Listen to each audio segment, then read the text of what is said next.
I've been a producer most of my career, but I'm a very unusual producer because I'm very interested in directing and in the spirit and tone of each director and how it's dealt with in each film.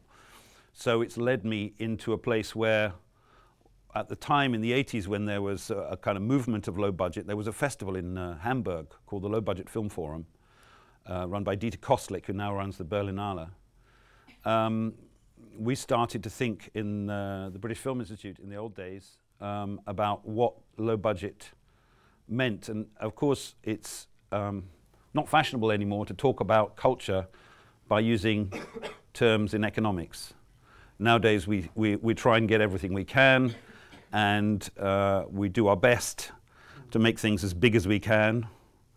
And so you have to cast your mind back into a moment where we were very proud of our poverty, because it was something that distinguished us from the rest of the world. And even before there was any dogma, and dogma has some very interesting lessons for us, because it's not just about promoting films with an interesting line, it's also about making really big decisions and then sticking to them in a way which is very illuminating creatively. Even before that, there was a moment where people were trying to think about what might be the difference between a low-budget film and a high-budget film. The workshop isn't really about producing from the point of view of logistics or money or numbers. So it's been very nice yesterday to hear people say, well, my graduation film cost so and so. But those of us who've been professional producers have this thing where we kind of listen and then we say, well, yeah, but nobody got paid. So that's how much the facilities cost you. That's interesting. Maybe in your country I could get a 35mm print for that price, but it doesn't necessarily mean very much. When you're talking about the range of prices, it's very difficult for anybody in the world to fix a low-budget movie. So we live in a world where, since the end of the First World War, all of us are working in the second half of cinema, where things need to be cheap, because mostly governments and broadcasters need to make a film industry for reasons of vanity rather than business anyway.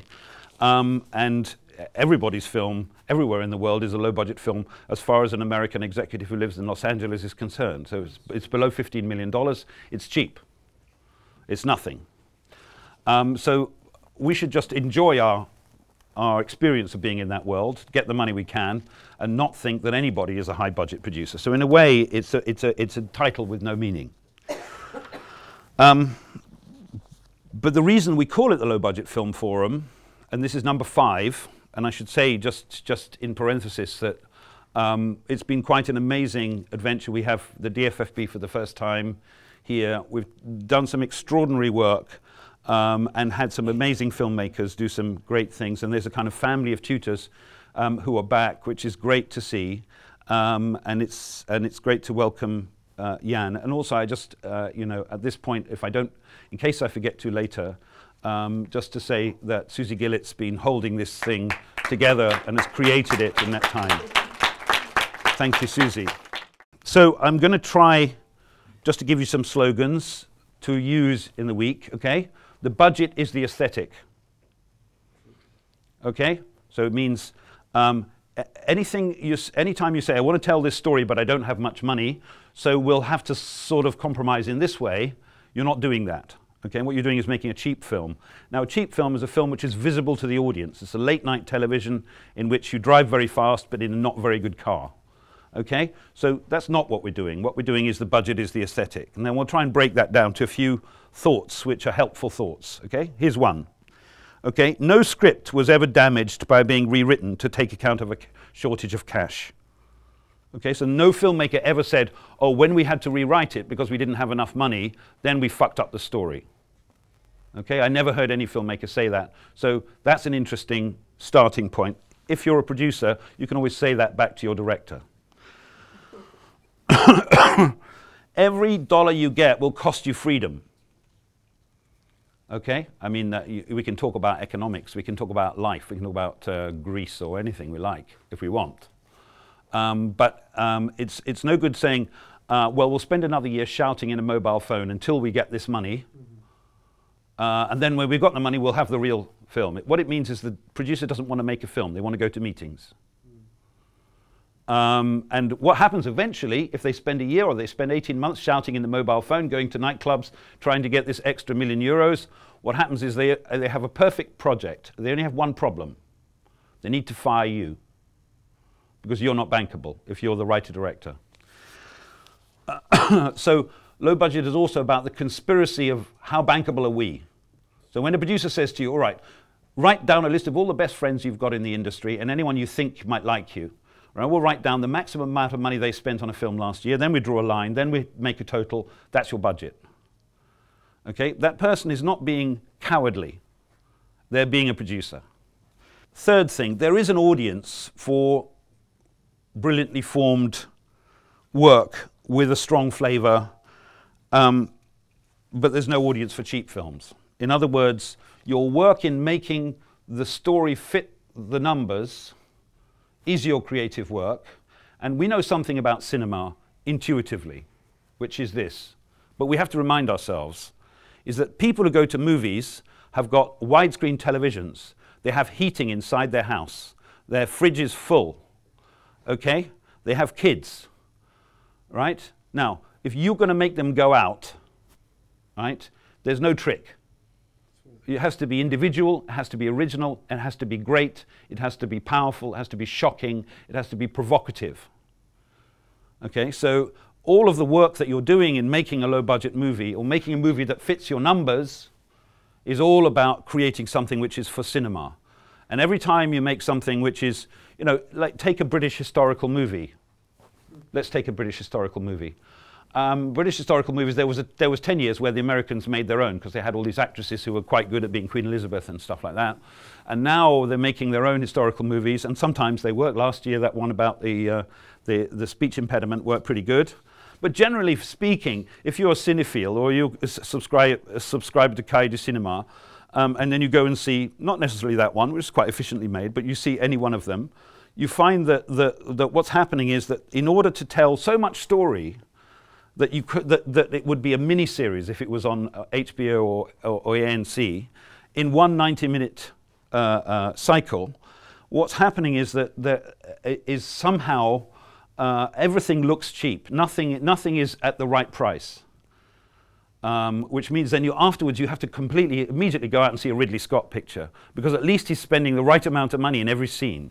And of course what happens in the end, what the business decides is, okay, it's got the characters, it's got the stories, it doesn't have the sets, it doesn't have the style, so it goes on TV. So that's the dividing line inside the industry, and it's what happened to all of those movies is they became TV. And the news is good in the film industry. Remember, what's happened in the film industry is that the special Oscar movies, which are not for people who like cinema, they're for people who haven't got time to read books, which are in the New York Times bestseller list. So every year the Oscars come along and you say, wow, here are all the best films in the world. And then you look at the list and you say, my God, these are the best films in the world? Right? Those movies, in a way, have been almost abolished by the American majors. Because they said, well, look, the trouble is they don't cost 8 million, they don't cost 10 million, they don't cost 15, they cost 25. Nobody's going to see them. There aren't enough people going to college to have a college circuit that size in the major cities in America. So what will we do? We'll send people, we'll fire most people, we'll send some people to Los Angeles, and then we'll go back to like Sony Classics days, and we will go out and we will acquire strange, eccentric Spanish movies by lovers of Pedro Almodóvar, which is about weird sex, and Americans will have to go see those if they've been to college. All right? That means we're going back to the 1970s. We're going back to a moment where the audience of people who are not going to see the Ridley Scott picture have to have a sense of cinema. So everything is good news in the economy of cinema. Okay, just 2 words about genre. Most people, when you talk about low-budget film, especially when I talk about low-budget film, they just think art pictures. But of course, low-budget film happens everywhere, and most of the people who make great low-budget films are trained in a genre place. And most of the important genres are low-budget genres. And Roger Corman told me something, and I'm going to pass it on to you. He said there are 3 genres. He's wrong, actually, because there's also feature documentary, stroke observational realism, and there's pornography. But let's ignore those 2. And then there's the other 3. Okay, there's punk sleaze, schlock horror, and high art. Okay, So you've all seen a Punk Sleaze movie, you know what nighttime is like. You know what it's like at 4 o'clock in the morning in a Berlin nightclub. You know that movie, you've seen it, okay? Schlock horror, you've all seen an Edgar Allan Poe movie, or you've all seen a Frankenstein movie from the great period. And high art, okay, high art. You know, maybe we start with Jarmusch, you know, but it goes on and on and on. There's a great tradition. And of course, the other thing that Roger Corman said, which is very, very important, he said, now if I made Boxcar Bertha, directed by Martin Scorsese, who'd never directed a movie, I'd put a film by Martin Scorsese in 24 point across the top, because just for superstition, because maybe some guys have heard of that man. When it was released, it was Boxcar Bertha, and there was Shelley Winters on the front and so on, and there's a tiny little title saying, directed by Martin Scorsese, which you can't read at the bottom, because he's saying, look, this is an exploitation picture. We're not interested in no-tourism. But now you combine all those audiences. So half your art house pictures are also Punk Sleaze movies. And those audiences come together because you have to double up. So remember that your colleagues are everywhere. They're not just the art brigade, and we're all thinking about audiences. One of the things that happens when you're not developing work right is you have producer-director relationships, and in the producer-director relationships, people fall into something which they've learned from reading books about Hollywood, which is all horseshit. And what they do is they say, well, let's suppose that I'm responsible and I have a suit and my mobile phone is charged, and I get up in the morning and go to the meeting, and I know who the audience is. And let's suppose that your hair is untidy and you can't get up in the morning unless I telephone you, and you don't know the audience. And let's suppose that we have a conflict based on that idea. So you'll be my uncle and I'll be the little child that's come to stay for a while, who's got an interesting painting to do, and then we'll make a film like that. Okay? Now, one of the rules of the Low Budget Film Forum is that you can't go on anymore with this. You have to admit, if you're a producer, that you don't want to work with a filmmaker who has no idea of the audience. And if you don't want to work with a filmmaker who has no idea of the audience, if there is any filmmakers like that alive, and there are a few avant-gardists who would like to be in a bigger cinema, so they're a bit crazy, but not many. Right? Now, if you work with that person, you have a very simple option. Don't work with them. Just say goodbye and go and work with somebody else. And then the two of you can, instead of saying, what will you do for me today, we say, how are we going to solve our problem? Because our audience is the same audience. And that's one of the muscles that we're going to develop in the course of doing this development. If there's anybody still doing that, is to get into that kind of discussion. Okay, so what the films have in common is the obligation to innovate. So we've talked about why people go to movies at all, okay? Because if you don't have money, you need innovation. In other words, remember the truth of the fact that if you had enough money, you could get an audience to go and see a film, even if you're a pretty bad writer and a pretty awful director. You've all been to the big theatres. You know what's going on in Leicester Square. You know what's going on in Les Halles. You know what those movies are. You can't work out why those people ever got a job, but the main thing is their lives are being saved by money. And unfortunately, the other side of that story is if you're going to make low-budget films, you've got to be good. Knowing which story you're telling because you don't have the money is the main thing we're going to do. We're just simply going to talk about which bit is the real bit of the story. So a lean attitude to story. Remember also that most of the time, all of the films that you have ever seen which won a prize have the same amount of plot as one of your short synopses. All right? So everybody who's got a story where they develop by adding, so, oh, that person also has a difficult past, so maybe they have an ex-wife, perhaps they have 3 children, perhaps the children go to the park with them on a Saturday, and so on, because we solve the problem then of this fracture in the character. What you're doing is you're adding stuff in order to create complexity, and then you create story, and then you have enough story to do a series of Mad Men, but you're not doing a series of Mad Men, you're doing an 80-minute film. So you have to get to the point where director and producer find ways of developing by reducing. So look at it like sculpture. Okay? You're not doing a historical painting by David. What you're doing is trying to do one figure by Rodin. Okay? The method that I just want to mention to you, which I use quite well in this structure, which is partly addressed at the tutors as well, who are those who are new to the Low Budget Film Forum, is that the exercise we're trying to do here, there's lots of people here who've never met professional development executives or people from funds or broadcasters. And so they have that horror in store for them. I mean, the worst thing that's going to happen is they're going to walk in and they're going to say, well, it's interesting about your spec script. Now, are you interested in the moon? Which they didn't expect because they thought they were going to talk about the script which they sent in. So, but even before that problem, the next problem is that they need to have to develop a kind of facility and a muscle as writer, director, and producer to be thematic about their own work, which is very hard because when you construct your projects which are there in the book, you take some things that you need and take some things that you care about and you build them a bit like the kind of icing sugar crust on a very expensive dessert in a restaurant, and one tap will make the whole thing fall down. What we're trying to do is to get to a point where you're easy enough with somebody else's analysis of what you're trying to do, that you can listen to somebody else tell you the theme of your work and tell you what is the important center of it, and then you can develop that and then move outwards into something bigger and then back again to the theme.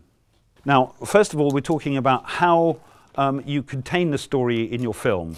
One of the things that happens in ordinary development, and in low-budget development especially, is that what you try and do is work out which bit of the story is carried on the character's back and which bit's going to be told in the film. In other words, where you start. And generally, the most experienced writers in the world, the main exercise they do is they write something down and then they write the sequel, because in the beginning, everybody is kind of born on the first page, and it's kind of irritating that they don't have any history or any weight. And then what they try and do is trying to see how they can contain the story. And one of the things that happens in cinema, which we admire, is things which are not direct action. So if you ask Ridley Scott, he says it's cinema, you have to show you everything. And that's why Ridley Scott can be very exhausting. So one of the things is about scenes. So an average American thriller has about 126 pages of text, and it has about 120 scenes. Sometimes it has 147 because people drive. My experiences in films is that the worse a film is, the more it has people driving who have no interest in cars. So you get 20 driving scenes. The point about having numbers of scenes is it gives you the excuse to say, what I'm doing is I'm being faithful to the story. But what it means is that you have a process which you've abandoned. And the process for a lot of people is that you have a black book. It might be a lovely moleskin book if you're really crazy about stationery. And in the back of your black book, you have a list, by the time you've been to film school, of 28 things you always wanted to see in a movie. You want to see that parking officer doing that. You want to see that person who you saw walking down there and what they do, where do they live, and so on. And all these things are in the back of your black book. And you want to see a film where people cycle a lot, or where people run into walls, or whatever it is. I don't know what it is. Okay? But by thinking of your film in terms of the justice of the scene, doing justice to the scene, then you can bring together the back of your black book and the beginning of your story. I mean, you know this already, but I'm just reminding you. If you start to create a lot of scenes, then each scene is a function. So it's like an 18th century novel in which we discover that the hero is a flawed character who should really have married his first girlfriend. Second one, in which we discover that he has no money and so he's got to leave town. Right? So you're dealing with single functions and you're creating single scenes. Okay? Now, the problem with that is that, first of all, you don't surprise us by the direction of a scene, so we're asleep. Okay? Why we all like Mad Men and Sopranos and things? Because it always had an extra 3 pages at the end where the scene turns out to be about something else. And that's why, as writers, we're fascinated with that work at the moment. Okay? So the point is, mostly, not always, but mostly a low-budget film has half the number of scenes of a high-budget film, okay? And that saves money and it creates concentration. The tension of continuous action is now a big thing because we have the Arri Alexa and we have the red and everything else. So we don't feel that feeling, oh my God, the film's still running through the magazine, it's still going on and on and on.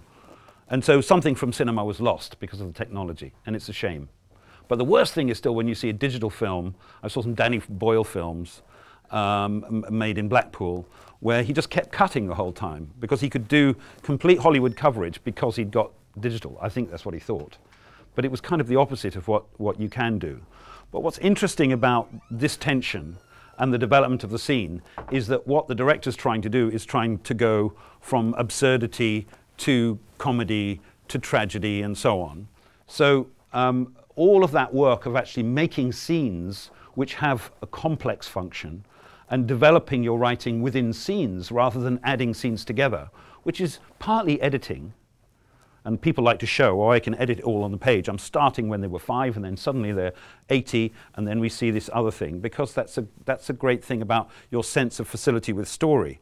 But it's very early generally. So writing scenes which have that function is a very important way of thinking about how you are going to make the best film that you're going to make as a director, because your scenes are very particular scenes and they have the length and they have the depth to go somewhere. Okay? A trick that Derek Jarman taught me working with Derek, which is that he had a way of laying out a script which was very good, because he didn't edit while he was writing in the same way that we all do. If he had a scene, he'd write the scene, and then if it ended on the second line of a page, he'd turn over the page and start a new page. It's very simple. It's very, very simple. But it means, no, I don't live in Los Angeles. No, I don't know how it's going to be edited. I'm writing a scene. The scene's about this. This is how far it goes at the moment. It might go somewhere else. It's that scene.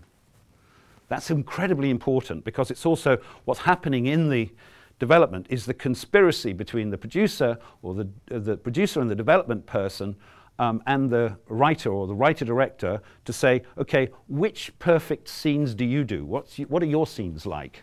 And that means you have to be able to take anyone at random, and you have to be able to start your film by saying, in your pitch, I could hear that there's one scene that you know how to write. When you talked, I could hear that scene.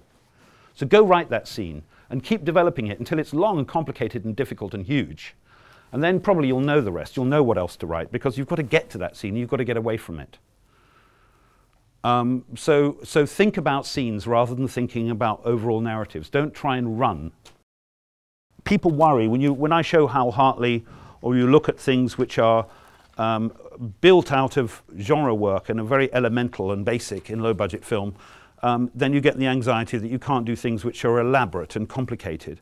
But actually what happens in low-budget film, when you make films at different budgets, you realize, I mean, I've never spent more than about £3.5 million on a film, so I don't know, but I read Variety. And I talk to people. And what happens is, if you make a very expensive film, it takes them a very long time to say yes, and then you have to hire 60 people to create a military unit in order to do pre-production in 3 weeks, and everyone has a breakdown. And if you make a low-budget movie, you've got time. If you've got time, it means that you have to distinguish between the time when the camera's running and the time when you're preparing what it is you're going to do. So elaborate preparation, as long as you know that your scene itself is quite simple to achieve, or can be achieved through very careful practice and preparation, is a part of low-budget film. It's not outside low-budget film. Things which are highly prepared, where you're really working on a big scene, do belong in film, as long as you can separate preparation from the making. But just as a little story, I've just seen a film by Nicolas, which is basically reconstruction of the scene of the speech-making impromptu scene in the 39 Steps in the Hitchcock picture. He was asked by the Rencontre Angry-Langlois in Poitiers to do a masterclass, and he said, instead of doing a masterclass, we'll shoot a film using the audience and so on. And then in 6 hours, they made a film which has now been 40,000 admissions. It's been in all the UGC cinemas or whatever. MK2 cinemas. I'm afraid we're not going to be able to do the same thing with a masterclass. I'm very sorry. It's not in the program, says Susie. So there you are. But the thing is, I didn't show you the film because there's no way I can show it to you. It's on the USB key, and anyway, it's not that interesting. The thing I was telling Ben during the coffee break is that when I did this short as a sort of commitment, not even a commissioned commitment. Originally, I was asked to do this masterclass, and I said I'm too old to make a masterclass, and I'm too young to, as a director, to to make to give any lessons about filmmaking. I still have too many films to make. But why don't we do a film within the environment that you're offering me, which is just like what we're doing now. Basically, they were asking me to do this in Poitiers. And I said, no, I don't want to do this. I want to do something with the audience. And they called me back and said, okay, let's do it. What do you want to do? And I said, well, let's think of a scene that will involve the audience as part of the scene. And I immediately thought of the Hitchcock films, where there's always something dramatic happening in a public space. And I thought about the 39 Steps, which translates better in France because it's an English film, so it's European. And I thought, let's use the 39 Steps as a motif for that scene, and let's do the political speech scene where the hero is on the run, and he arrives in this place and he doesn't know what to do, and he realizes he's being confused with the political candidate, so he has to make a speech, and he gives a speech which is very utopist and very lively actually, and the whole audience cheers, but at the same time he realizes that someone in the audience recognizes him, so he has to go away, so he takes advantage of the situation to leave. Basically that was the framework. So I worked with a French actor called Grégoire Le Prince Ringuet, who did lots of movies with Tavernier and others, and we worked on the scene together, and all we knew was that we had the time and the framework to do the film was the actual time we had to do the masterclass. I mean, the masterclass was supposed to take place between 8 and 12, and I could maybe use 2 hours before. They would open le théâtre for me 2 or 3 hours before. That meant I had 5 hours, 6 hours to make a 6-minute short, and I had a very small crew. There were 5, 2 people for the sound, 2 people for the camera, and the directeur de production and the assistant de production were also premier assistant, and I did the wardrobe. And the people at Poitiers made the sets very, very quickly.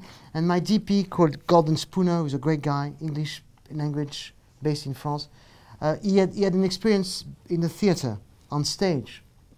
So he was very useful because he could speak with the people in the theater with their language about are we going to put the light? Can you put this out, please, or anything. And so I was very, very anxious doing this. But as I told Ben, since I've done this short, I realized I am a director, more than when I was doing Espion with Guillaume Canet and lots of money, because I was so pressed by time, and I was under the pressure of having done Espion. I thought, I can't do just like, oh, on va s'amuser, on va faire un petit court-métrage. I can't do that. It's not going to be fun. I can't let myself into a situation where I'm in front of this audience, we're doing a film, and it's like, it's fun. We're having fun. We're doing kind of exercise there, I thought this can't sit on a shelf, and I don't want to be ashamed of this in 10 years or 5 years or even 10 months. So I felt terrible before doing it, and I was under such pressure. It was worse than Espion. I was miserable during the making of it. I skipped lunch. Everybody was thinking he's going to faint. Nicolas is going to have an heart attack, and I thought that was the right pressure. And as I told Ben, making this film, 2 cameras, Canon 7D, black and white, one very accomplished actor who was at the time not doing at all stage. Grégoire is a student. He's a full-time student and a part-time actor. So he had to skip classes to do my short. So I felt responsible. And it is the first thing when you do a film. You have to realize that vous êtes responsable. You are responsible for other people. Your ass is on the line, but the people that are involved with you have to be aware that what they're doing is not vain, that it will not just disappear in thin air. And the film was made in 6 hours. I had to borrow someone's editing room to edit it, and it went to 5 festivals, and then it was picked up by MK2, the Circuit MK2, and was shown as the short for 2 weeks in every screen of MK2 in Paris. So the guy from MK2 told me, we showed your film 4,000 times. And I thought, okay, I've done my job. I've done something that is cheaply made with a very good actor in a controlled environment, black and white. It looks strange. It looks like me. It doesn't look like anything else but me. And at the same time, it doesn't sit on a shelf. It travels. It is shown. And that's what low-budget film is about. Yeah. It's about making your point but it's really also making it. And then I will proceed with another story to start the conversation with Ben. In 1959, there was this middle-aged British director, fresh out of a huge worldwide box office hit, who said to his producer, the studio was Paramount, I want to do a low-budget film in black and white, with no stars, and it's going to be a bloodshed. There'll be murders, blood. Will you go for that? And the studio said, regardless of your previous successes, we're not going to do this. You know, we can't do a film like that. So the director, who had also a television crew because he was making television episodes, said, okay, you know what, give me just an amount of money, enough for me to make the film with my television crew. So they said, you want to use your television crew? Yes, yes, we'll do it in 4 weeks with my television crew. And we'll see what happens. The director was Alfred Hitchcock. And the film was Psycho. And you have to realize that Psycho was shot with Hitchcock's television crew because the studio, Paramount, didn't want Hitchcock to use the lavish kind of moyens he used to have to do this film. They said to him, it's your petite expérience, it's your pet project, it's your caprice, your vanity thing. We'll release it because we're Paramount, we have a deal with you, but you have to do it in your own special way. So Hitchcock said, I'm going to pick my television crew. The DP was called John Russell. It's his only film in the cinema as a DP. When you see his filmography, it's like television, television, television, television, television, television, Psycho, television, television, television. So it's very interesting to think that one of the landmarks in the history of low-budget film is a film like Psycho. Because Hitchcock knew that he had one thing on his side when he was doing Psycho. It was him, as a director. His style, his experience, and his ability to create emotion and suspense with his own talent, nothing else. And he could do it in black and white, but also with a shoestring budget. So I think it's a very interesting way to come back to what Ben used to say. And I would add something else. To every film student I meet, I tell them the same thing.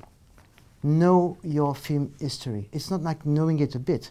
Know it by heart. Know every shot of every film made. Not because you want to be like a Saint-Chavant at a dinner party. Not because you want to fill in a form for a concours on television. You need to know everything about film history because once you're on a set, it's the worthiest tool you'll ever have. It's the best tool. And to give you an idea, when I was shooting my film Espion, during preparation, we had this set, and when I was filming, I realized this set is wrong. It's not at all what I had in mind. I can't control the light. The space is terrible.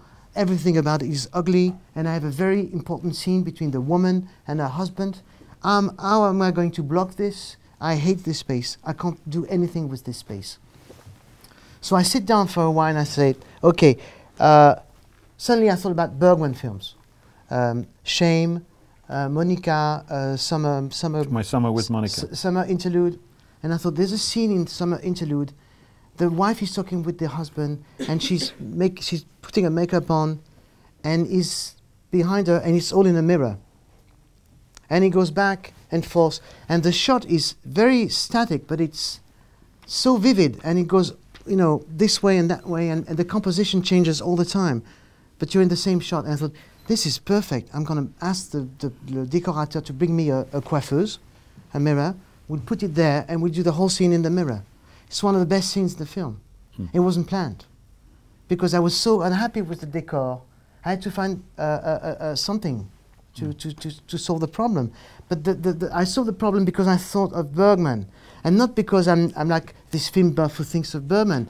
The scene is about a relationship between a man and a woman, and the tension between the couple, and the husband lying, and the wife lying. And I thought, who did that the best way? Who did the best man-woman relationship scenes in the history of film? Ingmar Bergman.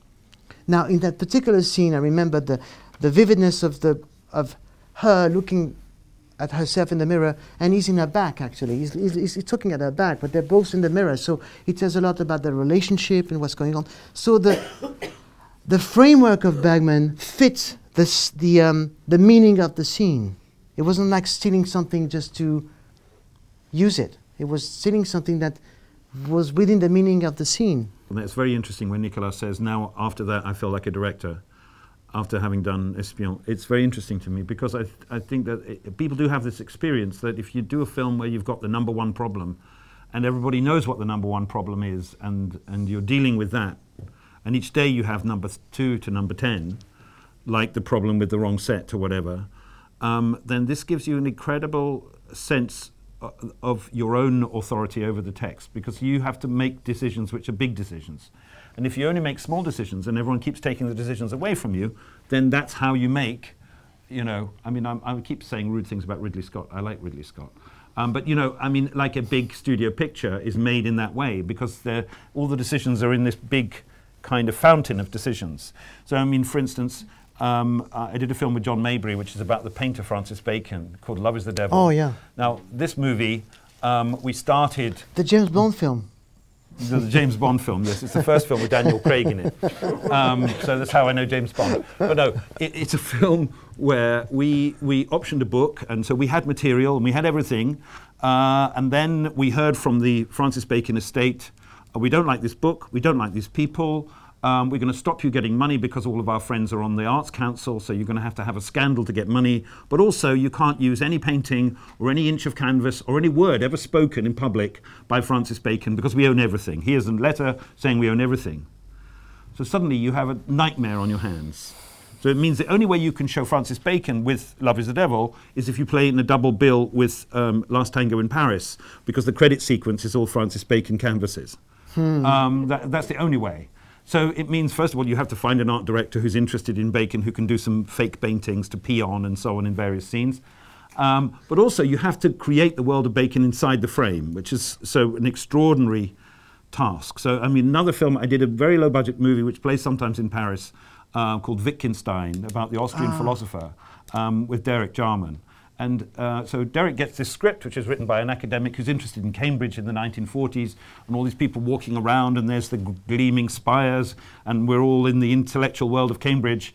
And then we say, well, look, we've got this amount of time, we've got about £115,000, and we've got a studio, it's a small studio in Waterloo, which is almost single story, and we have to shoot the film in 12 days.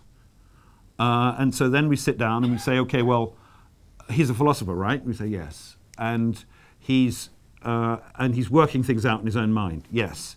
So we're going to set the film inside his mind, because then we'll be in this dark space. So we need to have some very interesting colours, and we need to spend a lot of money on, we get Sandy Powell to do some great costumes, and we'll do some wonderful coffee tables and side pieces, and we'll do the first film set inside a philosopher's mind. And then something happens, and everybody thinks, okay, this is a great... They always think this is a decision that you've made because you have self-disciplined. Because obviously, you know, that's what you want. And you never tell the truth. We didn't have any money. We could have gone to Cambridge, but we didn't have any money. That movie, Under the Skin, we couldn't get any money. Finally, the only place to get it was in Liverpool. So we took a film which was set in London, and we changed all the telephone prefixes to be in Liverpool because we could get £100,000 from Liverpool. And then we changed the family to be these Kellys, these Irish immigrants into Liverpool. And then we shoot the movie.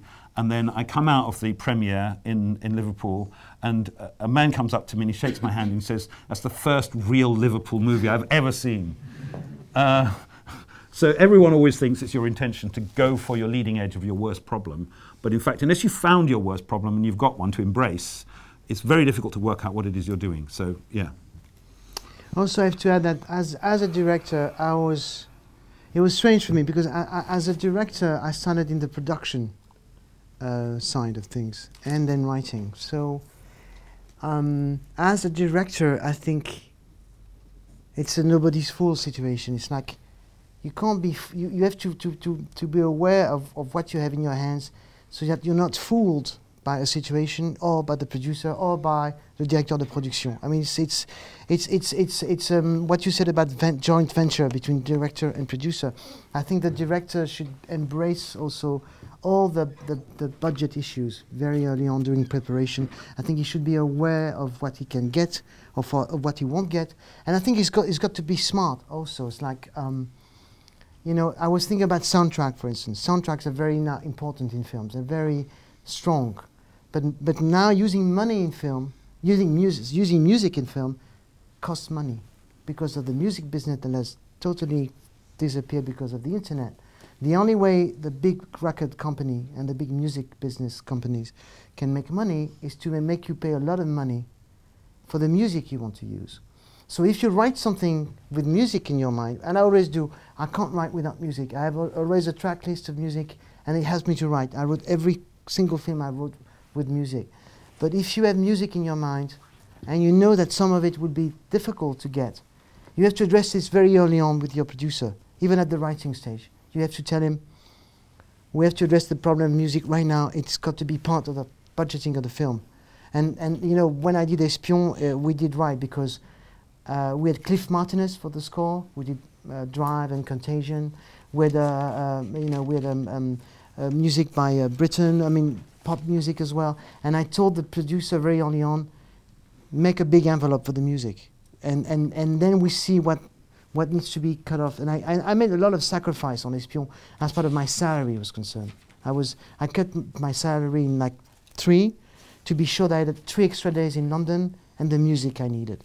That's a sort of, but in France you can do it because when the film is shown on television, you get your money, you know, you get money through what's called the droit d'auteur, which is a wonderful French thing that only exists in France. So I was aware of what I was doing. I thought, well, this money I'm not having right now, I'll get it back somehow. But at least the film is having the money for the music, for the extra treat. So I had this consciousness of how to build a budget and work your budget with every head of departments. The other thing I remember, I think is important, and maybe Ben could comment on this, is have every head of department feel happy to do the film with you, and also every head of department feels part of the creative process, that they come up with ideas, and you see the ideas from them, whether it's costume and art direction or lighting. I mean, you've got to have this effect of not being the director,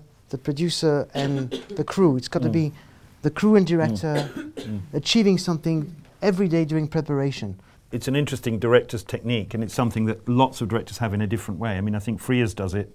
I've worked with Jarman and Maybury, who was a student of Jarman. And Jarman was always about put on a show. He was always about, like, you know, we're in a university, and we'll, you know, it's Sunday, let's put on a show. That was his atmosphere. And it's in a way the good and the bad about lots of Derek. But his great thing about the first day, which I think was wonderful, that inspired me completely, was that he would sit everybody there and he would say, well, you're the people who can make this film. I've picked you very carefully. You're the cleverest people alive. So if I could have Vittorio Storaro and Dean Tavoularis instead of you guys, I wouldn't. I don't want them. I don't care about them. You're the ones who are going to do it. And then he'd say, so it means that I don't really have anything to do because we've already got it written down and you're here. So I'm going to invent a job for myself, right? And my job as a director is going to be, I want you all to show off and express yourselves at full volume all the time. And sometimes I'm going to ask one of you to be a bit quiet so I can hear the other one showing off. And that will give me something to do during the day. And of course, you come out of that meeting and the pure energy is completely extraordinary, because you've completely broken the idea that there's a hierarchy of creativity within a unit. So you're absolutely right. And that's a precondition of making a really good film cheaply. And then every department feels is essential to the creative process. This is my feeling, that you have to make every department feel is essential to the creative process, which is. I can even come and have a meeting with the extras an hour before. Well, you're nice to them because you're a former producer. I want to be with them because they're part of the architecture of what I have to do. They're part of my art direction. If an extra is bad, the whole scene collapses, no matter how good the performance is in front of camera. So I looked at the David Lean films and some of the Sergio Leone films, and what struck me was like how the extras, how well the extras were directed and chosen and dressed. So sometimes I remember on Espion I would go and meet the extras, and my first lady said, no, Nicolas, you don't need to see the extras because you're going to waste a lot. No, I want to see the extras. And then I'd go in the room and the extras would be there, and 2 of them like had their hair combed like this, you know, and they had like a costume like for a wedding, you know, they were well dressed, where they were supposed to be just general people. General people. So These two, I said to them, please go and see the wardrobe guy and change your clothes, and I want your hair to be all around the way because you've been in the metro and you're out of the metro and you're going to a meeting. So you're not wearing this. This is not at all the scene. And being part of this makes you happier when you're shooting because the extras know what they're doing. You don't waste the time between takes telling them this is not working, this is not good, why is it dressed this way? And you don't have to, and you don't put pressure on your first AD because he picked the extras the wrong way because you've dealt with the problem before. So it's lots of things like this that makes you part of the creative process and makes everyone involved feel responsible of being part of that creative process. And you, being a director, making yourself also someone who's always, how do you say that in English? Reconnaissant. Recognizable. What? No, grateful. Grateful. Grateful about what's happening.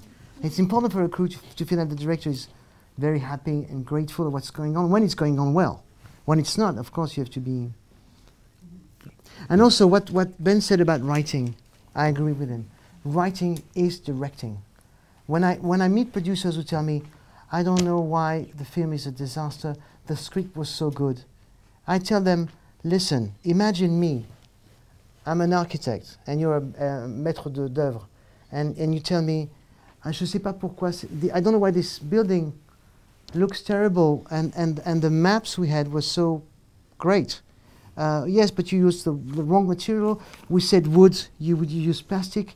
We said glass, you use plastic. We said metal and things, and use aluminium. And then the guy you hired to build the thing, they were not good at making single houses. They were good at making buildings. So this is a disaster, no matter what you think of the maps we had, of the plan, of the, how do you call that in English, when you, the design of the plans we had. It's got nothing to do with this. The same, I resent when the producer says, I don't know why the film is a failure, it's such a good script, because there's nothing like such a good script. I don't believe in this. This is my personal évangile. I don't believe in it because a script is not a novel. It's not a complete work. It's not a play. It's something that's going to keep moving, and you have to address this when you write. Unless you're in a studio, which we're not talking about. When you're not in a studio, you don't have money to have thousands of people rewriting scenes for you. When you're in an environment like low-budget filmmaking, writing is directing. Writing is about blocking, about choosing the scenes, the atmosphere, the decor, whatever is going to be on screen is in the script. I want to say a little bit more about producers and writing. Oh, that's interesting. I think the big challenge is to understand not something which is artistic or aspirational, but the market. So if you're a producer of low-budget films, you're going to go into an office and they're going to say, so what have we got?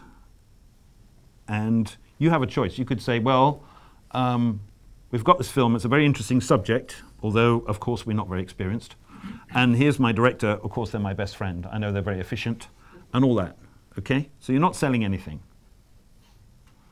The other thing you could say is, I'm lucky because this person is my best friend, but this person was born to make this film. Look at this scene in their short film. Now you consider a feature which builds on their understanding of this relationship and of this idea, which builds on something which is deep within them, which they don't even half realize is personal to them. And we've written a whole screenplay where every scene will remind you of the strength of that. And I'm deliberately working with this person because I think that, you know, if they weren't my friend, I'd make them my friend. So it's nothing to do with them being my friend, okay? And we're developing this together, and we know exactly that it is the right scale and exactly is the right size for what this person can do. And we've thought about 5 other films, and all of those films are not this person's first feature. They're nice, we like them. You never throw away work, but they're not the first feature. We came in, before we came in this office, we decided this was the one for this reason. That's why we're presenting it to you. And I'm going to tell you the story because I know that unless the producer can tell the story, there's no film. And that's a different thing for a producer to do. So remember, and directors have to remember, that, you know, people in film schools talk about directors pitching films. Well, in the industry, people don't, you know, obviously if you're famous and you've made somebody a lot of money, then you can go and sit in the furniture in Los Angeles and you can tell a story. Or if you're a troublemaker, if you're Robert Altman, somebody eventually they'll let you in and then you tell the story and so on. But generally speaking, pitching is about producers telling stories. So, and let it inform what you do this week. That if you've got a producer and the producer says, well, you know, I mean, just look at this incredible work. I mean, I don't really know what it's about. I think it's probably to do with his relationship with his father, but I mean, it's very complicated and intriguing, I have to tell you. And how the end will turn out, I mean, the audience will all make up their own minds and all this kind of stuff. Okay, then your producer is your biggest problem. Because the producer doesn't realize they're the advocate of the story. Even if the director is inarticulate, it doesn't really matter. Some directors are very shy. But producers who think, I've got to do logistics, money, meetings, and then the director is going to make a film, they're already in trouble. So we're going to put a lot of focus on that in what you're doing, and what producer's task is in selling a particular... The other thing is packages. What's in a package? Stars, production values, genre, stories, books about little boys who want to learn magic in strange buildings, which everyone already bought. Right? These are what's in a package. These are the things that make you rich. They're the things that are valuable. Okay? All right, then. Look at this. It's a beautiful melodrama set in a house about a family which is completely unknown in a contemporary story, and it's written by somebody who's just left the film school. Okay? The actors are wonderful, but they're completely unknown. They've done some really good things on television, and we watch some very fuzzy tapes of them. Right? We have no package at all. Nothing. Okay? What have you got? You still have to have a package. What have you got? You've got a commissioning editor at the CNC or at Arte, and the commissioning editor at Arte has a list in their inside pocket. What's on the list? It's the people who won the Golden Teaspoon in Guadalajara. Okay? It's directors. Okay? Because how will they get promoted? By discovering somebody. Okay? What are they frightened of? Some other person in some other office is going to discover this person, and they'll go to Cannes next year and say, oh, did you see my discovery? And they're going to go, shit, no, I didn't. Right? So it means you do have a package, but it means as a producer, right, selling the fact that this is the director and selling the director right is all you've got left. But it doesn't mean you should treat it as no package. You must treat it as a very, very special package. And especially in film schools, the funny thing is people are always surrounded by directors and they find it difficult to think, oh, that's just them. But actually selling them is your business. And what you're talking about is very interesting. It's about the circuits where your film is going to live as a low-budget film. And I realized today that two sorts of circuits, and they belong to two different aesthetics. And sometimes you're in a tough spot if you don't adapt to any of these aesthetics, but you've got to go beyond that. But it's a real problem. For instance, the art house circuit, which is, let's say, Cannes, Locarno, Venice, will be very happy to have a film by a Mexican or Argentinian director, which is all set on a deserted highway somewhere in the suburbs of whatever, because it will fit the quinzaine or whatever. So the film will have a life through festivals. It might get bought and it will exist, and it will make you exist as a filmmaker. That's one, but it's not solving the problem because it's going to be tough. And then you have the other market, which is, I think, the most dangerous market for all of us, but which is also the market we have to deal with. It's the taste we have to deal of the buyers and the sellers. The guy who buy and sell for these distributors. They have terrible taste in film because they don't have time to watch films. So they have no film culture. No. Well, some have, and also what they want is a film. The worst ones. What they want is a film that they can sell on shock value most of the time. Do you realize? Did you realize? For instance, a film that I've seen last year called Kill List. Have you seen Kill List? Any one of you? So it's the typical low-budget film that can have a life, like The Red. No stars, not a particularly original story, but there's a buzz. There's a buzz that's created. Like someone will say to someone else in Cannes, two people collapsed during the screening of Kill List at the market. Oh, I want to see this film. So suddenly you can create your own legend on a shock value content, but it will put you in a sort of niche. You won't be able to get out of it. So you have to be aware that if you do this, you're stuck. But if you want to be stuck like this, of course you'll end up in at Paramount doing Alien 45, and maybe that's what you want to do. But this is a sort of choices you have to make also, and I resent making these choices. I think there are other ways. Kill List is another thing. I mean, Kill List is another thing too. It's a typical low-budget shock value film. People think that genre is right. making films in a conventional pastiche way from conventional films. Genre being gore for them. Well, yes, but it's also to do with the fact that if you've got some film history, then you know that there's a John Carpenter, you know that there's early Polanski, you know something about what's most exciting about genre movies. But then if you don't have any film history, you think, well, okay, it's a British film, we've got to have some housing estates, we've got to have some drug dealers. That's tomorrow. Yeah. That's case study tomorrow. Yeah. Now, then the question is, you're always moving towards that cliche. The more film history you know, the more somebody says, oh, there's just going to be a funeral, they're going to bury him, you know. And you think, well, that's the hardest thing I could ever do because it's been done 42,000 times. So that's going to be my biggest problem, because I'm actually trying to get away from that space where I just add lots of pastiche things together and build a story in that way. Have you ever turned down getting more money in order to make the film you want? I mean, we were all going to make low-budget films anyway, but let's just imagine that we have more money, or that we get more money that we hoped for. Would you turn down money to be able to be in control? Personally, I haven't done that, but I think there are people. I mean, there are directors who are on their second or their third film who are trying to develop a career, and very often they get in a situation where they're being asked to make a film which has got nothing to do with them. And so, for instance, it may be that it's being incredibly softened because it's for television, it's for a popular television channel. And so people are putting downward pressure on what is most provocative or difficult about the film, for instance. And they will say, no, I don't want to work with those people, I'll make it in a smaller way. That happens quite often, but it's a very difficult decision to make. And it's very difficult for producers to have solidarity, because they just think money is money, money is God, money is good. So, I think that happens quite frequently, that people won't do. I mean, you look at Mike Leigh. Mike is in a situation where every time he finishes a film which takes some money in the States, and I mean, you know, no one's making a fortune out of Mike Leigh films, but they wash their face, you know, they play around the world in the specialist circuit, and they only cost about 4 or 5 million pounds, so 6 or 7 million euros at the most. But every time he finishes a film, they say, God, it would be amazing if you worked with so-and-so. Wouldn't they be great in a Mike Leigh film?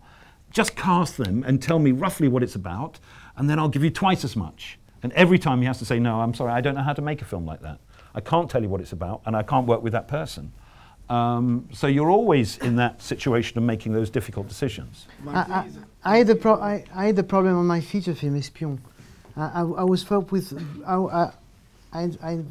with producers, kind of very powerful distributor producers in Paris.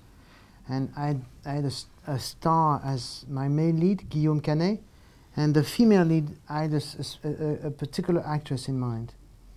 And they said, you can't use this actress. And I said, why? Well, they said, because the film's going to cost 10 million euros. And I said to them, it's not going to cost 10 million euros. It's going to cost 6 million euros. And then you start arguing. And then you go to another producer, which I did. And you tell him, I have Guillaume, I want this actress, no fucking around with this, and we can do the film for this amount of money, not more, not less. And then you're free creatively, because how much of that extra money will cost you in the end? Like, what if I had picked the actress they wanted? Like, we're not going to name any actress. What if I had picked an actress I didn't like? Well, the chemistry between her and Guillaume would have been nil. And I would have been bored looking at her. And the extra 4 million I would have had would have not just made a film heavier on my shoulder, because it's a first feature, costlier for the producers, and maybe totally lame, which it's half lame now. But, you know, really lame.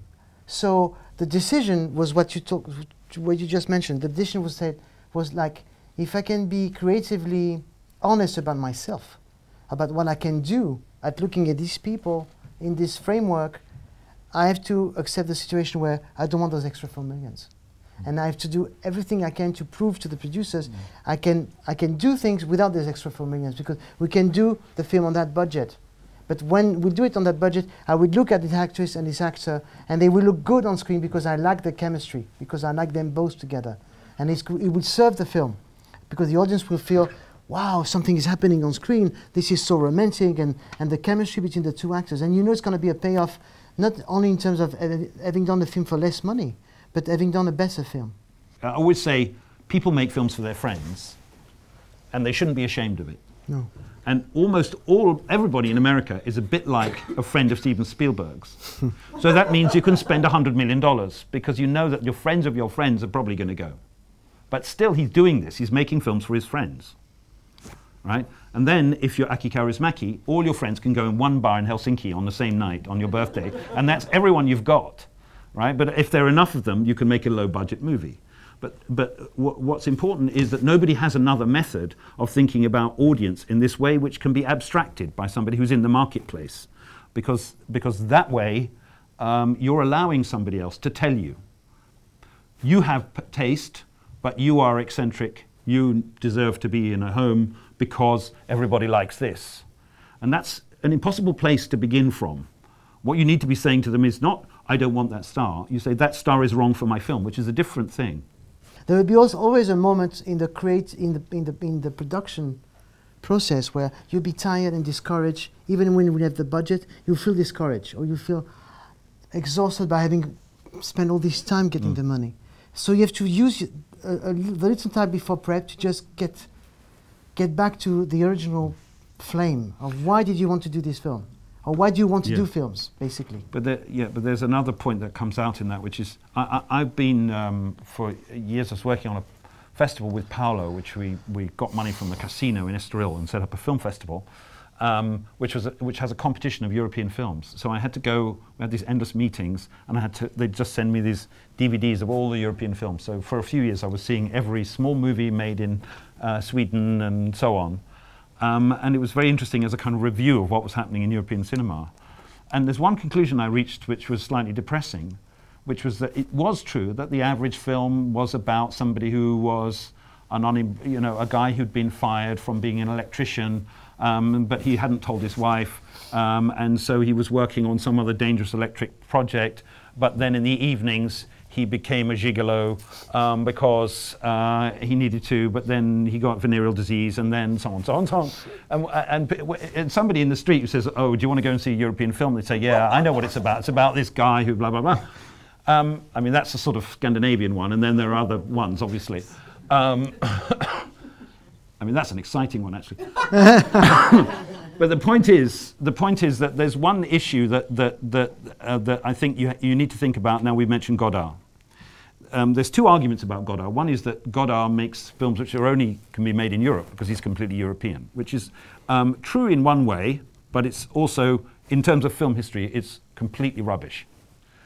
Then there's another thing, which is he's truly modern because he makes films about individuals, about subjects who already have American cinema running in their minds as a way of thinking about the lives that they lead. So American cinema is in the DNA of the people, otherwise you can't make Abu Dussouf. That's the beginning, is to understand how can I become the hero of the last American movie I saw. So he's the most American filmmaker in Europe as well. But what's interesting about that history of development and that history of storytelling is that they avoid that thing of having that character who shows you that actually in Denmark there are no jobs in electricity and you might as well go and be a gigolo, right? They don't make films that show you that, because what they say is, look, supposing there was a guy and he's an electrician and he's losing his job and he's thinking about becoming a gigolo, right? How can I test him most? In other words, where can I take this? If I take my character, we go out for coffee, I take my character for a walk. It's the same as if I go and take Nicolas for a walk and I say, okay, supposing Warner Brothers rings up this afternoon. They want to make a remake of Espion. Okay, it's a romantic comedy and Tom Cruise has to be in it. What are you going to do? Are you going to fly tonight or are you going to go to Japan? And we have a conversation, right? Right? So in other words, I take my character as far as I can take them in order to box around them. And I'll start by writing all the things that won't happen. because then I'll feel I have range. But when I start to write about the things that will happen, what I've done is instead of doing character as example, I'm doing character as exercise.